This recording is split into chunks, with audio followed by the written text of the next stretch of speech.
Hoje sobre gases ideais, tá?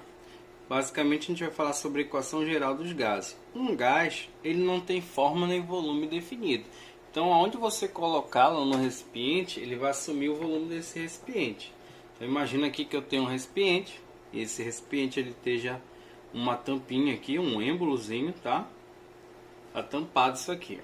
E dentro dele eu tenho várias moléculas desse gás aí dentro, tá? E elas estão em constante movimento. Então, um gás, eu percebo que ele vai ter com certeza um volume, que vai ser o próprio volume do recipiente. Esse gás também vai ter uma determinada pressão, porque a gente está tampando ele, então a gente está exercendo uma pressão sobre esse gás. Sem falar que ele está batendo nas paredes lá, fazendo com que as moléculas forcem tudo isso aí. E eu também posso alterar sobre o gás a minha temperatura. Se eu fornecer calor para ele, então também posso alterar sobre o gás temperatura. Então um gás tem essas três variáveis: pressão, volume e temperatura. Quando uma delas sofre alguma alteração, a gente diz que ele sofreu uma mudança de estado.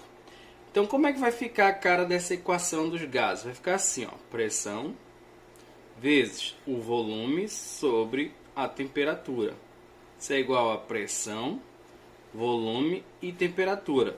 Porque assim, o gás ele pode mudar de condição inicial e uma condição final. Então seria isso: condição inicial e condição final.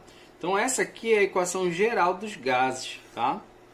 A equação geral dos gases, onde eu tenho pressão, volume e temperatura. Famoso pivete, galera. Pivete, decora aí. A única observação que a gente vai colocar aqui é a seguinte: que a minha temperatura, ela tem por obrigação estar em Kelvin. Então a temperatura tem que estar sempre em Kelvin, tá? Então se vier em Celsius, eu vou ter que transformar para Kelvin. Só lembrando você aí, ó, que a temperatura Kelvin é igual a Celsius mais 273, para você não perder muito tempo aí. Então tá aqui a relação de transformação de temperatura. Basicamente, então é isso que a gente tem quando a gente vai analisar um gás, tá, galera? Pressão, volume, temperatura iniciais, pressão, volume, temperatura final. Um gás, quando muda uma dessas, a gente diz que ele sofreu uma transformação. Então eu tenho uma transformação que é chamada de transformação isotérmica. Então tem a transformação isotérmica. Como o nome já diz muita coisa, significa o quê? Que a temperatura nesse caso aí é uma temperatura que vai ser o quê? Constante. Então é a única coisa que não vai mudar. Então basicamente, se eu pegar essa equação geral dos gases, como a temperatura ela é constante, a gente vai eliminar quem? As temperaturas. O que é que resta para a gente aí no caso? Pressão, volume é igual a pressão, volume. Então toda transformação isotérmica, a gente vai ficar com essa equação quando for resolver o problema. Condição inicial e condição final, tá? No caso, galera, se eu tivesse aqui no caso um gráfico disso, seria um gráfico onde eu teria quem? A pressão e o volume. Lembra que o tio falou que todo gás pode ter três especificações, né? Pressão, volume e temperatura. Se você observar, só tem pressão e volume. Por quê? Tá faltando quem? Temperatura. E essa temperatura, como ela está faltando, isso já está dando nome para a minha transformação, que é o quê? Isotérmica. Então, se o gráfico não tem temperatura, é porque ela é constante. Então, é uma transformação isotérmica. No caso, o gráfico da isotérmica, ela é uma hipérbole, dessa maneira aqui, ó. Por exemplo, se eu desenhasse duas hipérboles, duas curvas aqui, ó, curva 1 e curva 2, qual vai ter a maior temperatura? Aquela que estiver mais afastada dos eixos. Ou seja, a temperatura do 2 vai ser maior que a temperatura do 1 nesse caso aí. Isso quando é uma transformação isotérmica. Só que eu tenho outras transformações também, galera. Por exemplo, eu tenho a transformação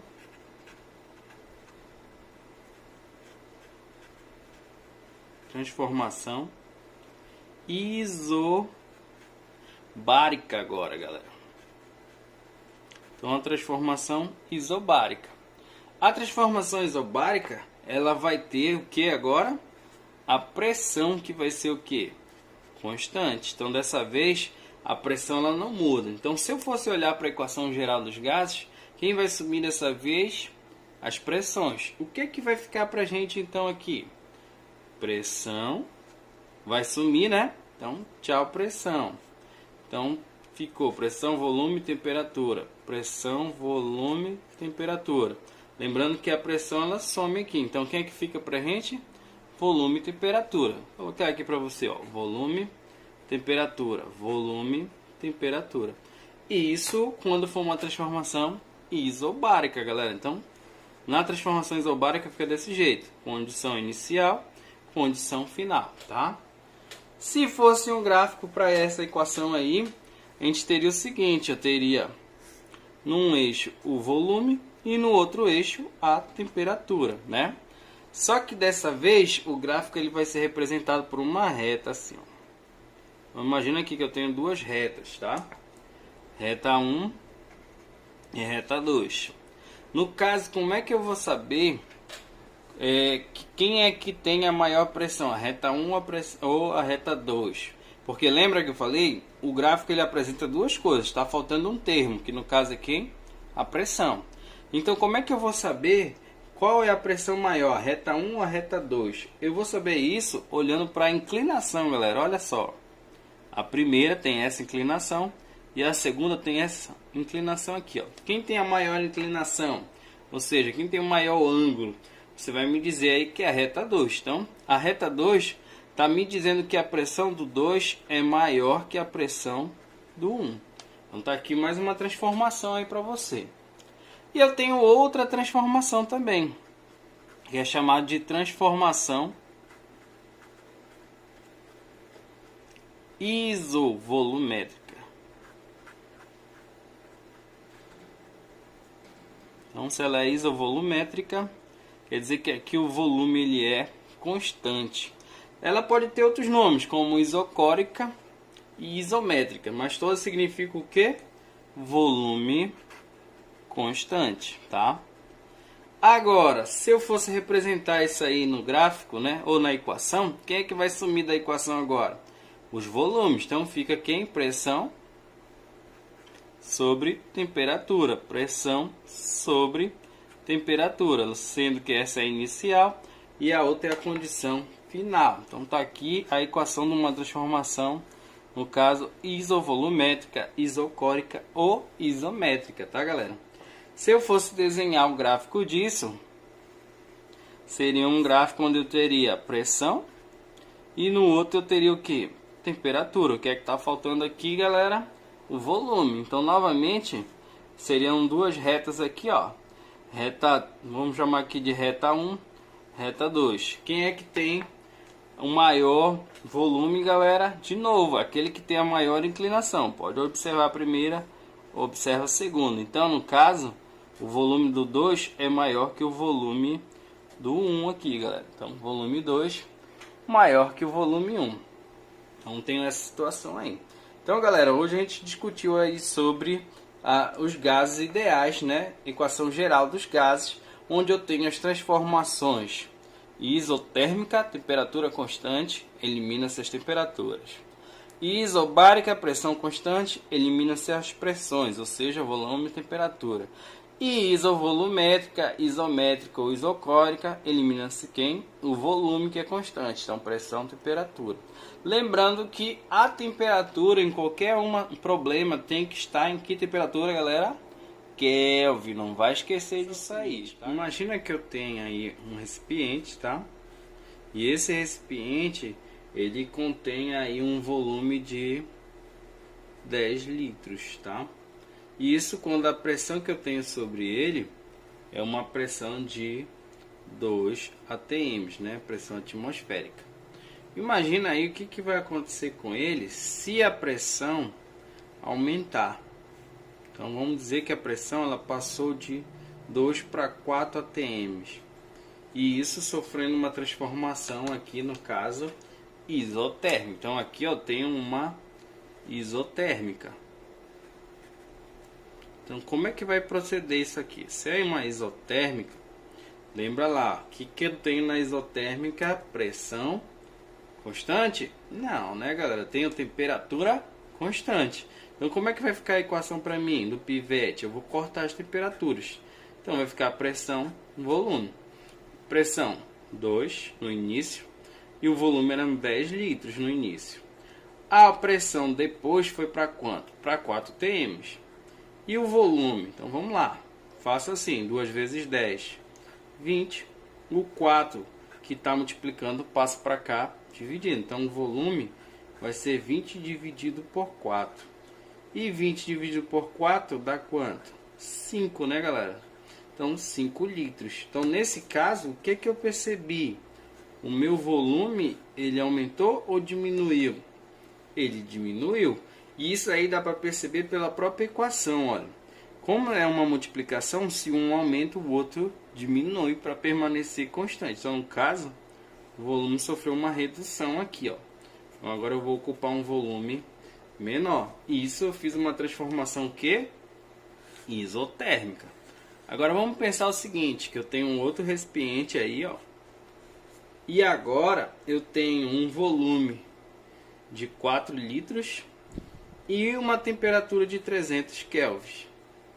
E vamos supor que a minha temperatura ela modificou aqui, galera. Ela passou para 600 kelvins. Lembra que eu sempre tenho que estar em kelvin minha temperatura.